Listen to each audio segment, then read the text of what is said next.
എറണാകുളം ജില്ലയിലായിരുന്നു നാടിനെ ഇളക്കിമറിച്ച സംഭവം അരങ്ങേറിയത്. രാത്രി ഏകദേശം 9:30 മണിയോടുകൂടി പതിവ് ജോലികൾ പൂർത്തിയാക്കി ടോമി ആലുവയിലുള്ള തന്റെ വീട്ടിലേക്ക് എത്തിയപ്പോഴായിരുന്നു വീടിന്റെ വാതിൽ തുറന്നു കിടക്കുന്ന കാഴ്ച കണ്ടത്. സംശയം തോന്നിയ ടോമി വീടിനുള്ളിലേക്ക് പ്രവേശിച്ച നിമിഷത്തിലായിരുന്നു പ്രധാന ഹാളിൽ നടക്കുന്ന ഒരു കാഴ്ച കണ്ടത്. ടോമിയുടെ ഭാര്യ അസാധാരണമായ നിലയിൽ കമിഴ്ന്നു കിടക്കുന്ന ഭാര്യ മെർലിന്റെ ശരീരം നിവർത്തിയിടുന്നതിനിടയിലായിരുന്നു ടോമി നടുക്കുന്ന ഒരു കാഴ്ച കണ്ടത്. ആ സ്ത്രീയുടെ വായിൽ നിന്നും നുരയും പതയും പുറത്തേക്ക് വരികയാണ്. എത്ര വിളിച്ചു നോക്കിയിട്ടും ഒരനക്കവുമില്ല. ടോമി അതിവേഗം തന്നെ ബെഡ്റൂമിലുണ്ടായിരുന്ന തന്റെ മക്കളെ തിരക്കി അവിടേക്ക് എത്തി. ആ സമയത്തായിരുന്നു ഭാര്യ മെർലിൻ കിടക്കുന്ന അതേ രീതി വായിൽ നിന്ന് നുരയും പതയും വന്ന നിലയിൽ 2 മക്കളും ബെഡിൽ കിടക്കുന്ന കാഴ്ച ടോമി കണ്ടത്. ഭയന്നുപോയ ടോമി വീടിന് പുറത്തേക്കിറങ്ങി ഓടുകയും നിലവിളിച്ച് ആളെ കൂട്ടുകയും ചെയ്തു. ടോമിയുടെ ശബ്ദം കേട്ടുകൊണ്ട് അയൽവാസികളൊക്കെ അയാളുടെ വീടിനടുത്തേക്ക് ഓടിയെത്തി. എന്താണ് സംഭവിച്ചതെന്ന് മനസ്സിലാകാതെ ആ കാഴ്ച കണ്ട് ഭയന്നുപോയ നാട്ടുകാർ ചേർന്ന് മെർലിനെയും മക്കളെയും ടോമി വന്ന വാഹനത്തിലേക്ക് കയറ്റുകയും അവിടെ നിന്ന് ആലുവ ഗവൺമെന്റ് ഹോസ്പിറ്റലിലേക്ക് അവരെ എത്തിക്കുകയും ചെയ്തു. ഹോസ്പിറ്റലിലെത്തിച്ച മെർലിനെയും മക്കളെയും പരിശോധിച്ചു നോക്കിയ ഡോക്ടർ അക്കാര്യം ടോമിയെ അറിയിച്ചു. ആ 3 പേരുടെയും മരണം സംഭവിച്ചു കഴിഞ്ഞു. അതുമാത്രവുമല്ല, അവരുടെ മരണം സംഭവിച്ചിട്ട് മണിക്കൂറുകൾ പിന്നിട്ടിരിക്കുകയാണ്. അറിയപ്പെടുന്ന പണക്കാരനും ബിസിനസ്സുകാരനുമൊക്കെയായ ടോമിയുടെ ഭാര്യയും മക്കളും മരണപ്പെട്ടു എന്നുള്ള വാർത്ത കാട്ടുതീ പോലെ പരന്നു. സംഭവം അറിഞ്ഞ് പോലീസ് സംഘവും ആലുവ ഗവൺമെന്റ് ഹോസ്പിറ്റലിലേക്ക് എത്തി. അന്വേഷണത്തിന്റെ ഭാഗമായി ടോമിയുടെ വീട്ടിലേക്കെത്തിയ പോലീസുകാരോടും നാട്ടുകാർ അവർക്ക് തോന്നിയ ചില സംശയങ്ങൾ പറഞ്ഞു. ആ 3 പേരുടെയും വായിൽ നിന്ന് നുരയും പതയും വന്നിരിക്കുകയാണ്. സാധാരണയായി വിഷം കഴിക്കുന്ന വ്യക്തികളുടെ വായിൽ നിന്നാണ് അത്തരത്തിൽ നുരയും പതയും വരാറുള്ളത്. അതുകൊണ്ട് തന്നെ ടോമിയുടെ ഭാര്യയും മക്കളും വിഷം കഴിച്ച് ആത്മഹത്യ ചെയ്തതാകാമെന്നുള്ള വാർത്തയാണ് പിന്നീട് പരന്നത്. ഹോസ്പിറ്റലിലേക്ക് എത്തുന്ന പോലീസുകാരെ കാത്ത് ഡോക്ടർമാർ ഉൾപ്പെടുന്ന സംഘം നിൽക്കുന്നുണ്ടായിരുന്നു. ടോമിയോട് പറയാത്ത ചില കാര്യങ്ങൾ ഡോക്ടർമാർക്കാകട്ടെ പോലീസുകാരോട് പറയാനുമുണ്ട്. ഡിവൈഎസ്പി ഉൾപ്പെടുന്ന സംഘം ആശുപത്രിയിലേക്ക് എത്തിയ നിമിഷത്തിൽ തന്നെ ഡോക്ടർമാർ അവരുടെ മനസ്സിലുള്ള നിഗമനങ്ങൾ പോലീസുകാരോട് പറഞ്ഞു തുടങ്ങി. ആ 3 പേരും വിഷം ഉള്ളിൽ ചെന്നാണ് മരണപ്പെട്ടിരിക്കുന്നത്. എന്നാൽ അവർ സ്വയം വിഷം കഴിച്ചിരിക്കുകയല്ല, അവരെ നിർബന്ധപൂർവ്വം ആരോ വിഷം കഴിപ്പിച്ചിരിക്കുകയാണ്. ഡോക്ടറുടെ പ്രാഥമിക നിഗമനം തീർത്തും ഞെട്ടിക്കുന്നതാണ്. ആത്മഹത്യ അന്വേഷിച്ചെത്തിയ പോലീസ് സംഘത്തോട് ഡോക്ടർമാർ പറഞ്ഞിരിക്കുന്നത് നടന്നിരിക്കുന്നത് കൊലപാതകമാണെന്നാണ്. 3 പേരുടെയും വായിലേക്ക് നിർബന്ധപൂർവ്വം ആരോ വിഷം ഒഴിച്ചു കൊടുത്തിരിക്കുകയാണ്. ബലപ്രയോഗത്തിലൂടെ അത്തരത്തിലൊരു കാര്യം ചെയ്യുമ്പോഴുണ്ടാക്കിയ പ്രഷർ അവരുടെ മുഖത്ത് അറിയാനുമുണ്ട്. 3 പേരുടെയും മുഖത്ത് ആരോ അതിശക്തമായി കൈയമർത്തിയതിന്റെ എല്ലാ ലക്ഷണങ്ങളുമുണ്ട്. അതുമാത്രവുമല്ല, ആ 3 പേരുടെയും ശരീരം ഏകദേശം ഇരുണ്ട നീല നിറത്തിലേക്ക് മാറിയിരിക്കുകയാണ്. മരണം സംഭവിച്ചിട്ട് മണിക്കൂറുകൾ പിന്നിട്ടിരിക്കുകയാണ്. ഏകദേശം വൈകുന്നേരം 7 മണിയോട് കൂടിയെങ്കിലും മരണം സംഭവിച്ചിരിക്കണം. കൃത്യമായ കാര്യങ്ങൾ അറിയണമെങ്കിൽ പോസ്റ്റ്മോർട്ടം റിപ്പോർട്ട് കൂടി പുറത്തു വരണം. ഇൻക്വസ്റ്റ് നടപടികൾ പൂർത്തിയാക്കിയ ശേഷം മൃതദേഹങ്ങൾ പോസ്റ്റ്മോർട്ടം നടത്തുന്നതിനുള്ള നടപടികൾ ആരംഭിച്ചു. ഇതേസമയം SP ഉൾപ്പെടുന്ന സംഘം ടോമിയുടെ വീട്ടിലേക്ക് എത്തുകയും ടോമിയുടെ വീടിന് ചുറ്റും കൂടി നിൽക്കുന്ന ആളുകളെയൊക്കെ അവിടെ നിന്ന് മാറ്റുകയും ക്രൈം സീൻ സീൽ ചെയ്യുകയും ചെയ്തു. അവിടെ കൂടി നിൽക്കുന്ന നാട്ടുകാരൊക്കെ തൊട്ടടുത്ത ദിവസം മൊഴി രേഖപ്പെടുത്തുന്നതിന്റെ ഭാഗമായി ആ വീട്ടിലേക്ക് തന്നെ എത്തിച്ചേരണമെന്ന് പോലീസ് അറിയിക്കുകയും ചെയ്തു. വീടിന് കാവലായി 2 പോലീസുകാരെ ഡ്യൂട്ടിക്കിട്ട ശേഷം SP ഉൾപ്പെടുന്ന സംഘം അവിടെ നിന്ന് മടങ്ങിപ്പോയി. തൊട്ടടുത്ത ദിവസം രാവിലെ തന്നെ പോലീസ് സംഘവും ഫോറൻസിക് സംഘവും ഡോഗ് സ്ക്വാഡും ഒക്കെ സംഭവസ്ഥലത്തേക്ക് എത്തി. മൃതദേഹങ്ങൾ മണത്തു നോക്കിയ പോലീസ് നായ വീടിനകമൊക്കെ ചുറ്റിത്തിരിഞ്ഞ ശേഷം വീടിന് പുറത്തേക്കിറങ്ങി. ഗേറ്റ് കടന്ന് റോഡ് വരെ എത്തിയെങ്കിലും പോലീസ് നായ്ക്ക് പിന്നീട് മുൻപോട്ട് പോകാൻ കഴിഞ്ഞില്ല. ഇതേസമയം ഫോറൻസിക് സംഘം വീടിനുള്ളിൽ വിശദമായ പരിശോധനകൾ ആരംഭിച്ചിരുന്നു. ആ സ്ത്രീയുടെയും കുട്ടികളുടെയും വായിൽ നിന്ന് വീണ നുരയും പതയുമൊക്കെ ഫോറൻസിക് സംഘം ശേഖരിച്ചു. ഫോറൻസിക് സംഘം വീടിനുള്ളിൽ നിന്ന് ലഭിക്കാവുന്ന വിരലടയാളങ്ങളൊക്കെ ശേഖരിക്കാൻ തുടങ്ങി. ഈ സമയത്തായിരുന്നു ഡൈനിങ് ടേബിളിന് മുകളിലിരിക്കുന്ന ഉപയോഗിച്ച ഒരു ഗ്ലാസ് ഫോറൻസിക് സംഘത്തിന്റെ ശ്രദ്ധയിൽപ്പെടുന്നത്. എന്തെങ്കിലും വിരലടയാളം ആ ഗ്ലാസിൽ നിന്ന് ലഭിക്കുമോ എന്നറിയാൻ ആ ഗ്ലാസും ഫോറൻസിക് സംഘം കസ്റ്റഡിയിലെടുത്തു. ഇതേസമയം ഹോസ്പിറ്റലിൽ പോസ്റ്റ്മോർട്ടം നടപടികൾ ആരംഭിച്ചു. മെർലിന്റെ മൃതശരീരം പോസ്റ്റ്മോർട്ടം ചെയ്യുന്നതിനിടയിലായിരുന്നു ഡോക്ടർമാർ ചില കാര്യങ്ങൾ ശ്രദ്ധിച്ചത്. മെർലിന്റെ പല്ലിൽ രക്തം പറ്റിപ്പിടിച്ചിട്ടുണ്ട്. മരണം സംഭവിക്കുന്നതിന് മുൻപ് മെർലിൻ ആരെയോ കടിച്ചിട്ടുണ്ടെന്ന് പോസ്റ്റ്മോർട്ടം നടത്തുന്ന ഡോക്ടർമാർക്ക് വ്യക്തമായി. ഒരു തവണയല്ല, 1-ലധികം തവണ മെർലിൻ ആരെയോ കടിച്ചിട്ടുണ്ട്. അക്കാര്യം അതുപോലെ തന്നെ ഡോക്ടർമാർ പോലീസ് സംഘത്തെ അറിയിക്കുകയും ചെയ്തു. 3 പേരുടെയും മരണം സംഭവിച്ചിരിക്കുന്നത് രാത്രി 7:30നും 8:00നും ഇടയിലാണ്. 3 പേരുടെയും വലിച്ചു തുറന്നതിന് ശേഷം വിഷം ഉള്ളിലേക്ക് ഒഴിച്ചിരിക്കുകയാണ്. സയനൈഡാണ് ഒഴിച്ചിരിക്കാൻ സാധ്യതയുള്ളത്. കാരണം മരണം അതിവേഗം സംഭവിച്ചിരിക്കുകയാണ്. 3 പേരുടെയും ഉള്ളിൽ ചെന്നിരിക്കുന്നത് സയനൈഡ് തന്നെയാണോ എന്ന് ഉറപ്പിക്കണമെങ്കിൽ രാസപരിശോധനയുടെ റിപ്പോർട്ട് കൂടി പുറത്തു വരണം. സ്വർണ്ണപ്പണിക്കാരാണ് സാധാരണയായി സയനൈഡ് ഉപയോഗിക്കാറുള്ളത്. തട്ടാന്മാരുമായി ബന്ധമുള്ള ഏതോ വ്യക്തികളായിരിക്കാം കൊലപാതകത്തിന് പിന്നിലെന്ന് പോലീസ് വിലയിരുത്തി. ഡിവൈഎസ്പിയുടെ നിർദ്ദേശപ്രകാരം ഒരു സംഘം പോലീസുകാർ ടോമിയുമായി ബന്ധപ്പെട്ടുള്ള കാര്യങ്ങൾ അന്വേഷിക്കാൻ പുറപ്പെട്ടു. ടോമിയുടെ ബിസിനസ് ബന്ധങ്ങൾ, ബന്ധുക്കൾ, അയൽവാസികൾ തുടങ്ങി എല്ലാ ആളുകളെയും കേന്ദ്രീകരിച്ച് ഒരു അന്വേഷണം നടത്താൻ തന്നെയായിരുന്നു ഉത്തരവിട്ടത്. ഈ കൊലപാതകത്തിന്റെ മോട്ടീവ് എന്താണെന്ന് കണ്ടെത്തുക എന്നുള്ളതായിരുന്നു പോലീസിന്റെ ആദ്യ ദൗത്യം. ഒരുപക്ഷെ മോഷണം നടത്താനെത്തിയ വ്യക്തികളാണ് ആ വീട്ടിലുള്ള 3 പേരെയും കൊലപ്പെടുത്തിയതെങ്കിൽ അക്കാര്യം ആദ്യം തന്നെ കണ്ടെത്തണം. മെർലിന്റെയും മക്കളുടെയും ശവസംസ്കാര ചടങ്ങുകൾ പൂർത്തിയാക്കിയ ശേഷം ടോമിയെ വിശദമായി ഒന്ന് ചോദ്യം ചെയ്യാൻ തന്നെ പോലീസ് സംഘം തീരുമാനിച്ചു. പല സ്ഥലത്തു നിന്നെത്തിയ നിരവധി ആളുകളാണ് മെർലിന്റെയും മക്കളുടെയും ശവസംസ്കാര ചടങ്ങുകളിൽ പങ്കെടുത്തത്. ഇതിനിടയിൽ മഫ്തിയിലുള്ള പോലീസ് സംഘം ചടങ്ങ് നടക്കുന്ന സ്ഥലത്ത് പലയിടങ്ങളിലായി നിൽക്കുന്നുണ്ടായിരുന്നു. സാധാരണയായി ഇത്തരം കൊലപാതകങ്ങൾ നടത്തുന്ന വ്യക്തി അല്ലെങ്കിൽ വ്യക്തികൾ അവരുടെ മരണാനന്തര ചടങ്ങുകളിൽ പങ്കെടുക്കുകയും ആ കാഴ്ച കണ്ട് സന്തോഷിക്കുകയും ചെയ്യാറുണ്ട്. അത്തരത്തിൽ സംശയകരമായ രീതിയിൽ ഏതെങ്കിലും ആളുകളെ കണ്ടെത്താൻ കഴിയുമെങ്കിൽ അവരെ കൈയോടെ പിടികൂടുന്നതിനായിരുന്നു പോലീസ് സംഘം വേഷം മാറി സംസ്കാര ചടങ്ങുകളിൽ പങ്കെടുത്തത്. ചടങ്ങുകളൊക്കെ പൂർത്തിയായ ശേഷം ടോമിയെ പോലീസ് സംഘം അടുത്തേക്ക് വിളിപ്പിക്കുകയും വീട്ടിനുള്ളിൽ നിന്നും എന്തെങ്കിലും സാധനങ്ങൾ മിസ്സായിട്ടുണ്ടോ എന്നുള്ള കാര്യം തിരക്കുകയും ചെയ്തു. പോലീസിന്റെ നിർദ്ദേശപ്രകാരം ടോമി ഉടൻ തന്നെ വീട്ടിനുള്ളിലുള്ള അലമാരകളൊക്കെ പരിശോധിച്ചു. അലമാരകളൊക്കെ പരിശോധിക്കുന്നതിനിടയിൽ ടോമിക്ക് ഒരു കാര്യം ഉറപ്പായി. ആഭരണങ്ങൾ വെച്ചിരിക്കുന്ന കൂട്ടത്തിൽ നിന്നും ഭാര്യ മെർലിന് ഏറ്റവും ഇഷ്ടപ്പെട്ട അവൾ സ്ഥിരമായി ധരിക്കാറുള്ള ഒരു മാല മിസ്സിംഗ് ആണ്. അക്കാര്യം ടോമി ഉടൻ തന്നെ പോലീസിനെ അറിയിക്കുകയും ചെയ്തു. ടോമി അക്കാര്യം പറഞ്ഞപ്പോൾ പോലീസിന് തന്നെ ആകെ സംശയമായി. ആഭരണങ്ങൾ ഒരുപാടിരിക്കുന്നത് കണ്ടാൽ മോഷണം നടത്താനെത്തുന്ന വ്യക്തികൾ അത് മുഴുവനും കൊണ്ടുപോകും. എന്നാൽ ഇവിടെ ഒരു മാല മാത്രമാണ് ആഭരണങ്ങളുടെ കൂട്ടത്തിൽ നിന്നും എടുത്തുകൊണ്ടു പോയിരിക്കുന്നത്. ആ മോഷണത്തിൽ പോലീസ് സംഘത്തിന് ആകെ സംശയം തോന്നി. ടോമിയെ ചോദ്യം ചെയ്തതിൽ നിന്നും തന്റെ കുടുംബത്തെ വകവരുത്തക്ക രീതിയിൽ ശത്രുതയുള്ള ആരും തന്നെ ഉള്ളതായി തനിക്ക് അറിവില്ല എന്ന് അയാൾ പോലീസിന് മൊഴി നൽകുകയും ചെയ്തു. നാട്ടുകാരെയും പോലീസ് സംഘം വിശദമായി ചോദ്യം ചെയ്തു. ആളുകളെയൊക്കെ ചോദ്യം ചെയ്ത കൂട്ടത്തിലായിരുന്നു 2 പേർ പോലീസുകാർക്ക് അനുകൂലമായി ചില കാര്യങ്ങളൊക്കെ പറയുന്നത്. ടോമിയുടെ വീടിന്റെ എതിർവശത്ത് താമസിക്കുന്ന അയൽവാസി രാത്രി ഏകദേശം 8 മണി കഴിഞ്ഞ സമയത്ത് ടോമിയുടെ വീടിന്റെ ഭാഗത്തുകൂടി ഒരു പുരുഷൻ നടന്നു പോകുന്ന കാഴ്ച കണ്ടിരുന്നു. ഇരുട്ടായതുകൊണ്ട് തന്നെ അതാരാണെന്ന് തനിക്ക് വ്യക്തമായില്ല എന്നും അയാൾ പോലീസിനോട് പറഞ്ഞു. അതുകൂടാതെ അമ്മിണി എന്ന സ്ത്രീ ആ വീടിന്റെ സമീപത്തു കൂടി നടന്നു പോകുന്നതായി ഒരു അയൽവാസി പോലീസിന് മൊഴി നൽകി. അമ്മിണി ആരാണെന്നുള്ള പോലീസിന്റെ ചോദ്യത്തിന് അത് മരിച്ചുപോയ ഫ്രാൻസിസിന്റെ ഭാര്യയാണെന്നും ഫ്രാൻസിസ് ടോമിയുടെ സഹോദരനാണെന്നും അയാൾ പോലീസിനോട് പറഞ്ഞു. എന്നാൽ അമ്മിണിയെ അയൽവാസി കണ്ടത് വൈകുന്നേരം ഏകദേശം 6:30 മണിക്ക് ശേഷമാണ്. ആ സമയത്ത് അമ്മിണി ഹോസ്പിറ്റലിൽ പോവുകയാണെന്ന് ആ അയൽവാസിയോട് പറയുകയും ചെയ്തിരുന്നു. പോലീസ് സംഘം അമ്മിണിയെ സ്റ്റേഷനിലേക്ക് വിളിച്ചു വരുത്തി ചോദ്യം ചെയ്തു. ആ സമയത്ത് അമ്മിണി തന്റെ വീട്ടിൽ നിന്നും ഹോസ്പിറ്റലിലേക്ക് പോയതായിരുന്നുവെന്ന് അവർ പോലീസിനോട് പറഞ്ഞു.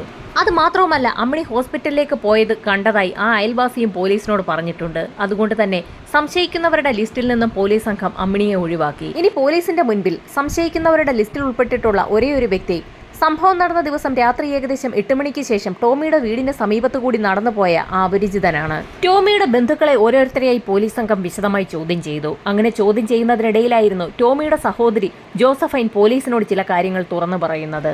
മരിക്കുന്നതിന് മുൻപ് മെർലിൻ ഒരു ടെൻഷനിലായിരുന്നു എന്നുള്ള കാര്യമാണ് ജോസഫൈൻ പോലീസിനോട് പറഞ്ഞത്. ആ ടെൻഷന് കാരണം അമ്മിണിയാണ്. കുടുംബപരമായുള്ള ബിസിനസ്സാണ് ടോമിയും സഹോദരങ്ങളും ചേർന്ന് നടത്തിക്കൊണ്ടു പോകുന്നത്. അമ്മിണിയുടെ ഭർത്താവും ടോമിയുടെ സഹോദരനുമായ ഫ്രാൻസിസിന്റെ മരണശേഷം ബിസിനസ്സിലെ ഒരു ലാഭവിഹിതം കൃത്യമായി അമ്മിണിക്ക് ടോമി കൈമാറാറുണ്ട്. ആ തുക കുറവാണെന്ന് പറഞ്ഞുകൊണ്ട് അമ്മിണി സ്ഥിരമായി മെർലിനോട് വഴക്കുണ്ടാക്കാറുണ്ടായിരുന്നു. സംഭവം നടക്കുന്നതിന് ഏതാനും ദിവസങ്ങൾക്ക് മുൻപ് മെർലിനെ കാണുന്നതിനായി ജോസഫൈൻ സംഭവം നടന്ന വീട്ടിലേക്ക് എത്തിയ സമയത്തും അപ്രതീക്ഷിതമായി അമ്മിണി ആ വീട്ടിലേക്ക് എത്തിയിരുന്നു. ആ സമയത്ത് അമ്മിണിക്കൊപ്പം അപരിചിതനായ ഒരു വ്യക്തി കൂടിയുണ്ടായിരുന്നു. ജോസഫൈനെ അപ്രതീക്ഷിതമായി കണ്ട നിമിഷത്തിൽ അമ്മിണിയൊന്ന് അമ്പരന്നതായി ഇപ്പോൾ തനിക്ക് സംശയം തോന്നുന്നു എന്നുകൂടി ജോസഫൈൻ പോലീസിനോട് പറഞ്ഞു. ഇപ്പോൾ തിരിഞ്ഞാലോചിക്കുമ്പോൾ അമ്മിണി ആ വീട്ടിലേക്ക് കരുതിക്കൂട്ടി വന്നതാണോ എന്ന് പോലും തനിക്ക് സംശയം തോന്നുന്നു എന്ന് ജോസഫൈൻ പോലീസിനോട് പറഞ്ഞു. അന്ന് ആ വീട്ടിലേക്കെത്തിയ അമ്മിണി മെർലിനോട് സുഖവിവരങ്ങളൊക്കെ ചോദിച്ച ശേഷം അതിവേഗത്തിൽ അവിടെ നിന്ന് കടന്നു പോവുകയും ചെയ്തു. അമ്മിണി എന്ന സ്ത്രീയെ സംശയിക്കേണ്ട ഒരു വ്യക്തി തന്നെയാണെന്നാണ് ചുരുക്കം പറഞ്ഞാൽ ജോസഫൈൻ പോലീസിനെ അറിയിച്ചിരിക്കുന്നത്. ജോസഫൈന്റെ മരിച്ചുപോയ സഹോദരൻ ഫ്രാൻസിസിന്റെ ഭാര്യ കൂടിയാണ് അമ്മിണി. അമ്മിണിയെ മനഃപൂർവ്വം കുടുക്കി കേസ് വഴിതിരിച്ചു വിടാൻ ജോസഫൈൻ ശ്രമം നടത്തുകയാണോ എന്ന് പോലും പോലീസിന് സംശയം തോന്നി. എന്നിരുന്നാലും അമ്മിണിയെക്കുറിച്ചുള്ള കാര്യങ്ങൾ ടോമിയോട് അന്വേഷിക്കാൻ തന്നെ പോലീസ് സംഘം തീരുമാനിച്ചു.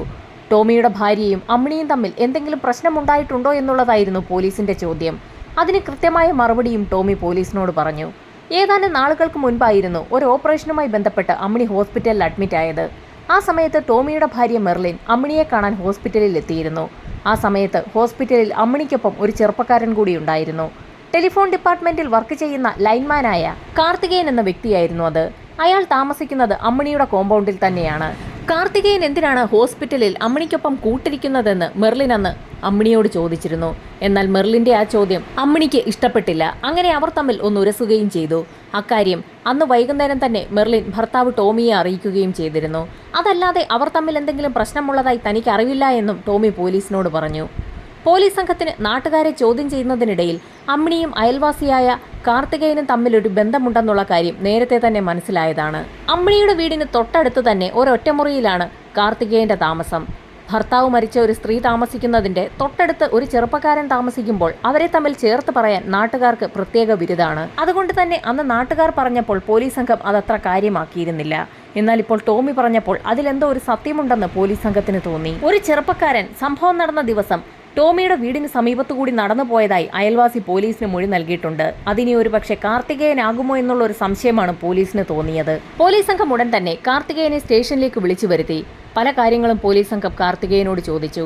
സംഭവം നടന്ന ദിവസം താൻ വീട്ടിൽ തന്നെ ഉണ്ടായിരുന്നുവെന്നും ഓഫീസിൽ നിന്ന് മടങ്ങിയെത്തിയ താൻ വീട്ടിലിരിക്കുന്ന സമയത്ത് രാത്രിയോടടുപ്പിച്ചായിരുന്നു ടോമിയുടെ വീട്ടിൽ നടന്ന സംഭവങ്ങൾ നാട്ടുകാരിൽ ചിലർ അമ്മിണിയെ അറിയിച്ച സമയത്ത് അവർ തന്നോട് പറഞ്ഞതെന്നും കാർത്തികേയൻ പോലീസിനോട് പറഞ്ഞു. വിവരമറിഞ്ഞ ഉടൻ തന്നെ അമ്മിണിയും കാർത്തികേയനും കൂടി ടോമിയുടെ വീട്ടിലേക്കെത്തിയ സമയത്ത് മെർലിന്റെയും മക്കളുടെയും മൃതദേഹങ്ങൾ പോസ്റ്റ്മോർട്ടത്തിനായി ആശുപത്രിയിലേക്ക് കൊണ്ടുപോയി കഴിഞ്ഞിരുന്നു എന്നും കാർത്തികേയൻ പോലീസിന് മൊഴി നൽകി. സംഭവം നടന്ന ദിവസം ടോമിയുടെ വീടിന്റെ പരിസരത്തു കൂടി നടന്നുപോയ വ്യക്തി കാർത്തികേയനാണോ എന്ന് ഉറപ്പിക്കുന്നതിനായി പോലീസ് സംഘം കാർത്തികേയനെയും കൂട്ടി ടോമിയുടെ വീടിന്റെ പരിസരത്തൊക്കെ ഒന്ന് നടന്നു. ഇതേസമയം മറ്റൊരു പോലീസുകാരൻ അയൽവാസിയായ വ്യക്തിയെ കൊണ്ട് കാർത്തികേയനായിരുന്നോ സംഭവം നടന്ന ദിവസം അതുവഴി നടന്നുപോയതെന്ന് നോക്കാൻ പറഞ്ഞു. പക്ഷേ ഒറ്റ നോട്ടത്തിൽ തന്നെ അയാൾ അത് കാർത്തികേയനായിരുന്നില്ല എന്നും കാർത്തികേയനെ തനിക്ക് കണ്ടാൽ മനസ്സിലാകുമെന്നും പോലീസിന് മൊഴി നൽകി. ഒരു പിടിവള്ളി കിട്ടിയെന്ന് ആശ്വസിച്ചിരുന്ന പോലീസ് സംഘം വീണ്ടും നിരാശരായി. ഈ സമയത്തായിരുന്നു മെർലിന്റെയും മക്കളുടെയും ആന്തരികാവയവങ്ങളുടെ പരിശോധനാ റിപ്പോർട്ട് പുറത്തു വന്നത്. പൊട്ടാസ്യം സയനൈഡ് തന്നെയാണ് അകത്ത് ചെന്നിരിക്കുന്നതെന്ന് റിപ്പോർട്ടിൽ നിന്നും വ്യക്തമായി.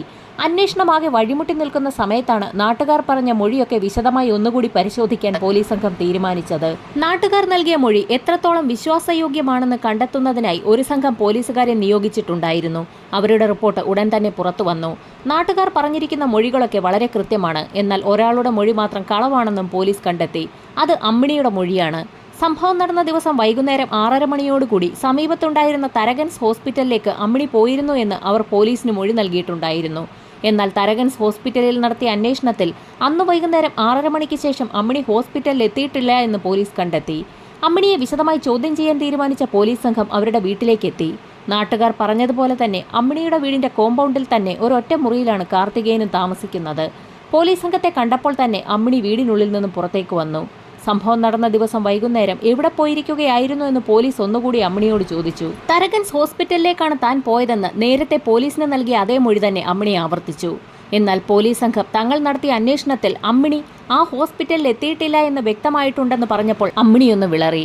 താൻ ഹോസ്പിറ്റലിലേക്ക് പോകാൻ തീരുമാനിച്ചാണ് വീട്ടിൽ നിന്നിറങ്ങിയതെന്നും എന്നാൽ നേരം ഒരുപാട് വൈകിയതുകൊണ്ട് താൻ തിരികെ മടങ്ങിപ്പോന്നു എന്നും അമ്മിണി പോലീസിനോട് പറഞ്ഞു. പൊടുന്നനെയായിരുന്നു നിർണായകമായ ഒരു ചോദ്യം CI ചോദിച്ചത്. മെർലിനെ കൊലപ്പെടുത്തിയ ശേഷം അവളുടെ മാല എന്തിനായിരുന്നു അമ്മിണി എടുത്തതെന്ന് പോലീസിന്റെ ചോദ്യം കേട്ടപ്പോൾ തന്നെ അമ്മിണി ആകെയൊന്ന് വിളറി വെളുത്തു. എന്നാൽ തനിക്കൊന്നും അറിയില്ല എന്ന മൊഴിയിൽ തന്നെ അമ്മിണി ഉറച്ചു നിന്നു.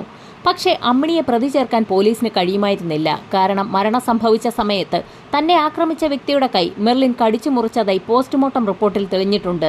എന്നാൽ അമ്മിണിയുടെ കൈകളിൽ അത്തരത്തിലുള്ള യാതൊരു പാടുകളും കണ്ടെത്താൻ പോലീസിന് കഴിഞ്ഞില്ല. അമ്മിണിയുടെ വീട്ടിൽ വിശദമായൊരു പരിശോധന തന്നെ നടത്തി. ആ മാല ഒരുപക്ഷെ അമ്മിണിയുടെ വീട്ടിൽ നിന്ന് ലഭിക്കുകയാണെങ്കിൽ അമ്മിണിയെ പ്രതി ചേർക്കാമെന്നായിരുന്നു പോലീസ് കരുതിയത്.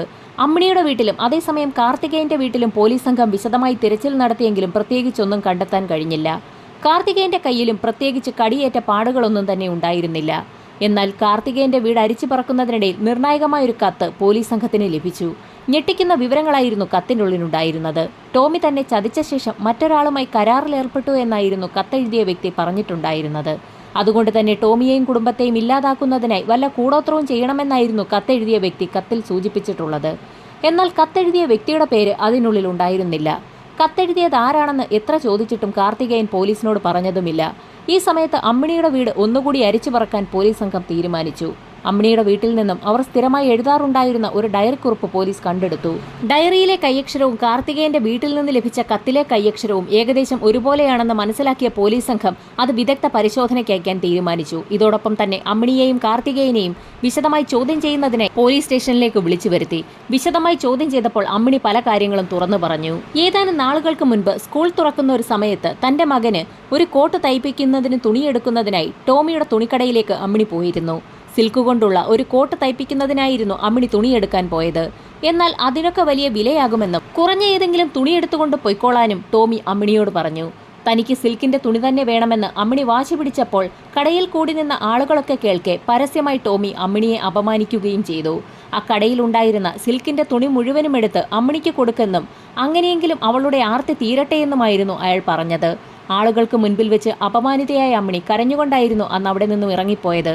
അങ്ങനെ ടോമിക്ക് മറക്കാൻ കഴിയാത്ത എന്തെങ്കിലും ഒരു തിരിച്ചടി നൽകണമെന്ന് തീരുമാനിച്ച അമ്മിണി അവളുടെ വീട്ടിലിരുന്ന് കാർത്തികേയന് ഒരു കത്തെഴുതുകയായിരുന്നു.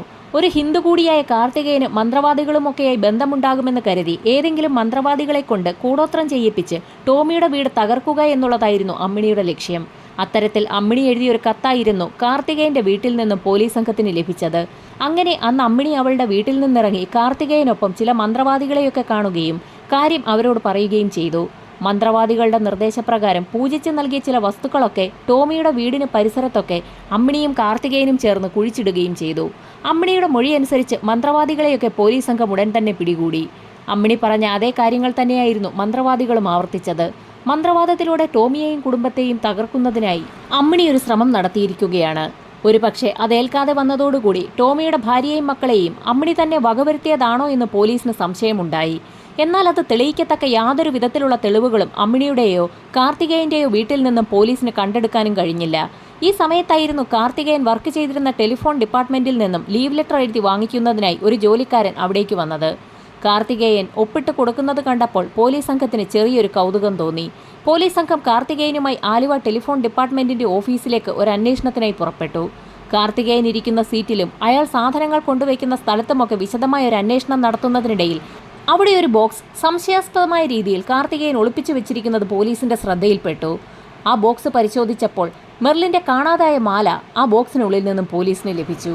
പോലീസ് സംഘം വീണ്ടും കാർത്തികേയനെ ചോദ്യം ചെയ്തു. ആ മാല അമ്മിണിയാണ് തനിക്ക് നൽകിയതെന്ന് കാർത്തികേയൻ പോലീസിന് മൊഴിയും നൽകി.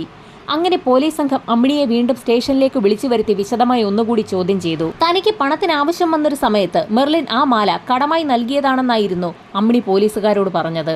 എന്നാൽ പെട്ടെന്ന് മെർലിൻ മരണപ്പെട്ടപ്പോൾ ആ മാല തന്റെ കൈവശമിരുന്നാൽ പോലീസും നാട്ടുകാരും തന്നെ സംശയിക്കുമല്ലോ എന്ന് തോന്നിയ സമയത്തായിരുന്നു കാർത്തികേയന്റെ കയ്യിലേക്ക് ആ മാല വിൽക്കുന്നതിനായി അമ്മിണി നൽകിയത്.